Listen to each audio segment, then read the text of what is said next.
হঠাৎ করেই পরিবর্তন হয়ে গেল সমস্ত ফোনের ডায়াল প্যাড। অনেকেই আতঙ্কিত, অনেকেই চিন্তিত, ফোনকে কোনো ভাইরাস অ্যাটাক করলো না তো? হঠাৎ কেন এমনটি হলো? যদি আপনি একজন অ্যান্ড্রয়েড ব্যবহারকারী হয়ে থাকেন, যদি আপনার ফোনের ডায়াল প্যাড চেঞ্জ হয়ে থাকে, তাহলে এই ভিডিওটা সম্পূর্ণ আপনারই জন্য। এই মুহূর্তে আপনি কি করবেন চলুন দেখে নেওয়া যাক বিস্তারিত। আলোচনা শুরু করার পূর্বে আপনাদের কাছে একটা রিকোয়েস্ট, ভিডিওটিকে অবশ্যই একটি লাইক করে জনস্বার্থে প্রচুর পরিমাণে শেয়ার করবেন, কারণ আপনারা একটা শেয়ার দ্বারা অন্যজনের জানতে অনেকটাই সুবিধা হবে। চলুন দেখে নেওয়া যাক বিস্তারিত। হঠাৎ করেই গতকাল থেকে অ্যান্ড্রয়েড ফোনগুলিতে চেঞ্জ হচ্ছে ডায়াল প্যাড। এতে মানুষের চিন্তা বেড়েছে। অনেকেই আতঙ্কিত হচ্ছেন যে এই অ্যান্ড্রয়েড ফোনে কোনো ভাইরাস অ্যাটাক করলো না তো? কারণ পৃথিবী যত উন্নত হচ্ছে তত বাড়ছে দুর্নীতি, তত রকম কৌশলকারীরা পদ্ধতি ডেভেলপ করে মানুষকে প্রতারিত করছে। আর এ নিয়ে কিন্তু সাধারণ মানুষের মধ্যে একটা ভয় রয়েছে, কারণ এখন ফোনেতেই ব্যাংকিং লেনদেন হয়ে থাকে, ফোনেতেই গুরুত্বপূর্ণ তথ্য রেখে থাকে। এমন হঠাৎ পরিবর্তন হলে সাধারণ মানুষের মধ্যে অটোমেটিক্যালি একটা চিন্তা চলে আসবে, তার ফোনকে অজান্তে অজ্ঞাতে কেউ অ্যাটাক করলো না তো, বা হ্যাক করলো না তো, বা ক্লোন করলো না তো? আর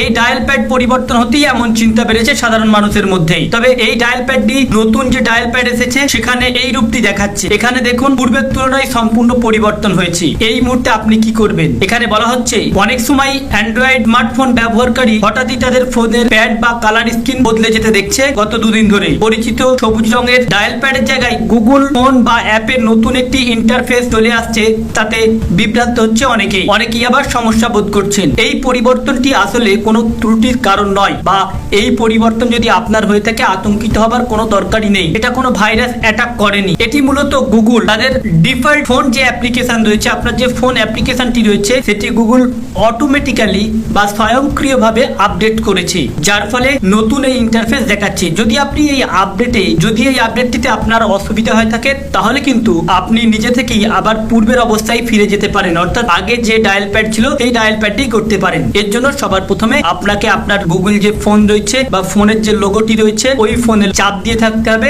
তারপরে 3 ডট আসবে। 3 ডট আসার পর দেখবেন যে স্টপ অল আপডেটস রয়েছে। এই স্টপ অল আপডেটসে ক্লিক করে দিলেই কিন্তু আপনি আবার আপনার পূর্বের অবস্থায় ফিরে আসতে পারবেন, বা পুরনো যে ইন্টারফেস ছিল সেই ইন্টারফেসে চলে আসতে পারবেন। এখানে কোনো চিন্তিত হবার কোনো দরকারই নেই, আতঙ্কিত হবারও কোনো দরকার নেই। তো ফ্রেন্ডস, এই ছিল আজকের আপডেট। আমাদের উদ্দেশ্য ছিল কেবলমাত্র এই আপডেটটি আপনাদের সামনে উপস্থাপন করা, যাতে আপনাদের জানতে সুবিধা হয়ে থাকে। ভালো লেগে থাকলে ভিডিওটিকে অবশ্যই লাইক করে জনস্বার্থে শেয়ার করবেন। Thank you friends, thank you for watching.